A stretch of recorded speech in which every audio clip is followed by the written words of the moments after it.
across the south coast, live from Solent University. You're listening to Solent Sports News. Good afternoon, welcome to Solent Sports News. It's 3 o'clock and I'm Josh Belchamber. The funeral of Manchester United and England legend Sir Bobby Charlton is now underway. The funeral procession went past Old Trafford before arriving at Manchester Cathedral. Fans who line the streets of Manchester today have shared their thoughts on Sir Bobby. He was Mr. Manchester United. To me, he just come across as a real gentleman. Bobby Charlton was my first footballing hero. We have Manchester United correspondent Callum Kemp with us now. Callum, what did Sir Bobby mean to the club?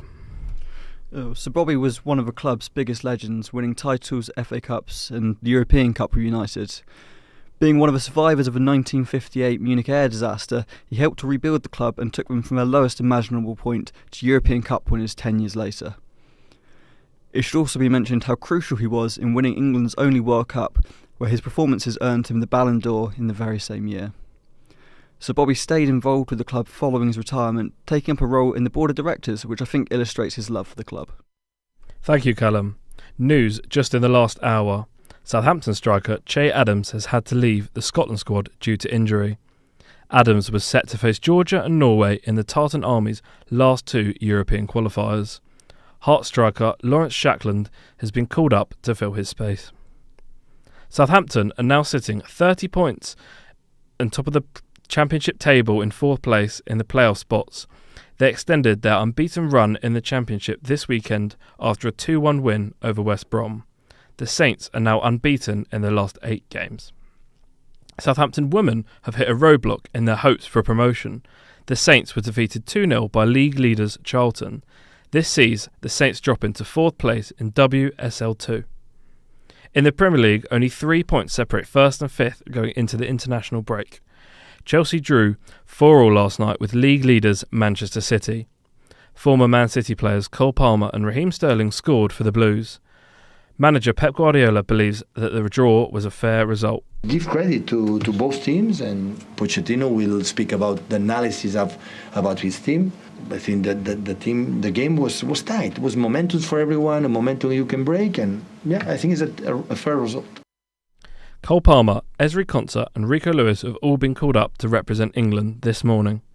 3 England players have been forced out of the England squad due to an injury. Jude Bellingham, James Maddison and Callum Wilson won't be travelling to face Malta and North Macedonia. A member of the English FA has issued an apology following an offensive tweet. Wassim Haq compared the Israel Prime Minister with Adolf Hitler. Haq has since deleted the tweet and apologised. Tom Aspinall became UFC heavyweight champion last night. He knocked out Sergey Pavlovich inside 69 seconds. He is now the third Brit to have won a UFC title alongside Leon Edwards and Michael Bisping. England's Director of Cricket, Rob Key, has taken responsibility for England's poor performance in the World Cup. The Three Lions ended 7th in the tournament table with only 6 points.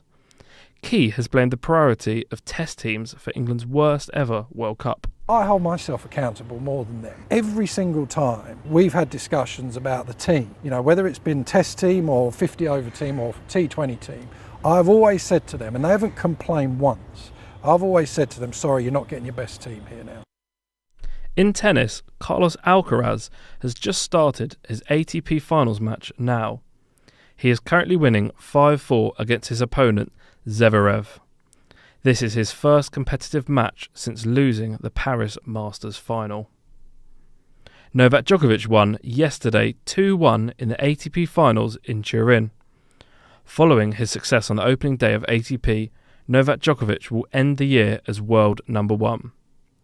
Djokovic has compared being world number 1 with winning Grand Slams. Always has been a huge objective and huge goal of mine, to be number 1 in the world. Other than Grand Slams, that's what counts the most, and to finish off the year as number 1 in the world at this stage of my life and career is something really amazing. Great Britain have sprung themselves into second in the table for the World Trampolining Championships. Team GB's Bryony Page and Jan Langu won their second world titles in synchronised trampolining. The pair believes that this leaves them in a good position for next year's tournament in Paris. That's all from us now. I'll be back in an hour. Remember, you can keep up to date on our website, solentsportsnews.com. Thank you for listening today. I've been Josh Belchamber. Goodbye.